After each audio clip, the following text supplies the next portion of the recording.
Hai halo, Assalamualaikum warahmatullahi wabarakatuh. Selamat pagi anak-anakku sekalian. Semoga kita semua masih dalam lindungan Allah Subhanahu wa Ta'ala. Amin ya Rabbal 'Alamin. Anak-anakku sekalian, kita masih di pembelajaran selamatkan makhluk hidup di tema 1, subtema 1, dan pembelajaran kelima. Baik anak-anakku sekalian, sebelum kita belajar, mari sama-sama kita baca basmalah. Bismillahirrahmanirrahim. Bagi kamu yang belum subscribe, silakan subscribe dulu channel ini ya. Baik, di tema kita kali ini di muatan IPS, kita akan belajar mengenai pemanfaatan kondisi geografis di Asia Tenggara. Setiap negara di Asia Tenggara memiliki kondisi geografis yang beragam. Keberagaman kondisi geografis tersebut dimanfaatkan oleh masyarakat sekitar untuk berbagai aktivitas. Bagaimana kondisi geografis dari negara-negara berikut? Apa aktivitas masyarakat dalam memanfaatkan kondisi geografis tersebut? Nah, anak-anak, di sini ada 10 negara anggota ASEAN.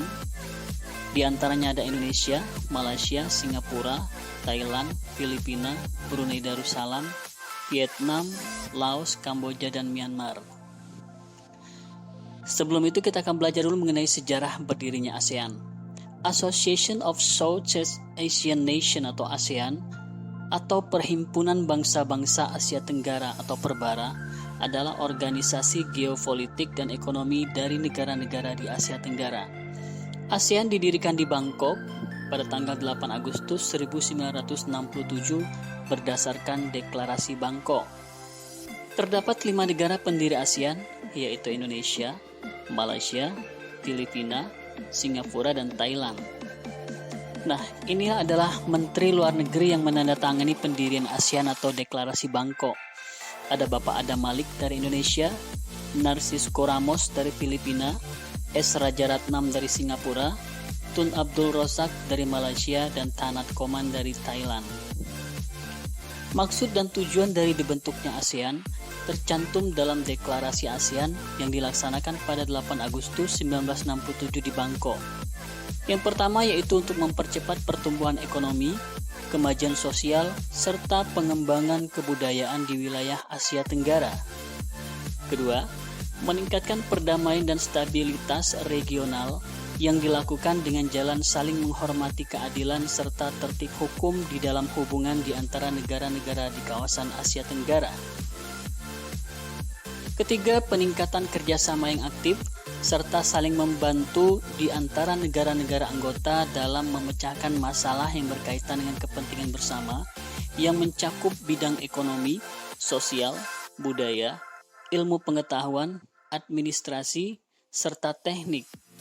Yang keempat, saling bantu-membantu baik itu dalam bidang sarana latihan dan penelitian dalam bidang pendidikan, profesional, administrasi, dan teknik.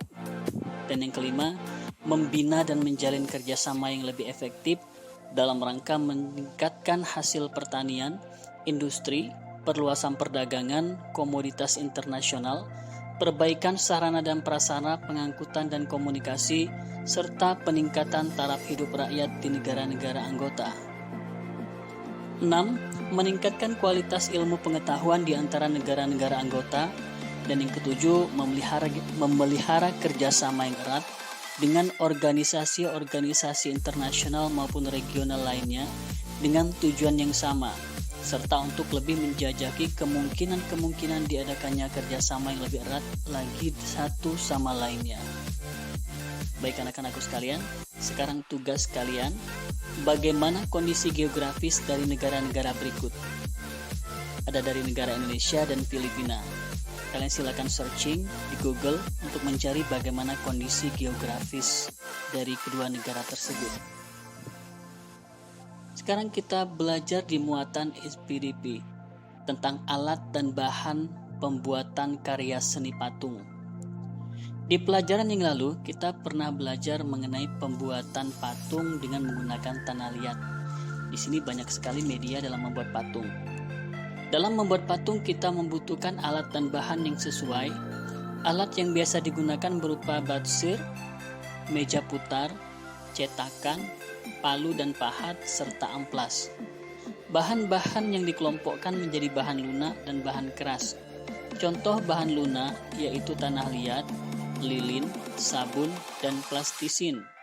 Contoh bahan keras yaitu batu, kayu, jati, dan marmer. Anak-anak bisa lihat di sini ada gambar cara orang membuat patung. Ada yang dari sabun, dari kayu dan tanah liat, serta dari batu. Baik anak-anakku sekalian, sampai di pembelajaran kita kali ini. Selamat belajar. Sampai jumpa di pembelajaran berikutnya. Wassalamualaikum warahmatullahi wabarakatuh dan terima kasih.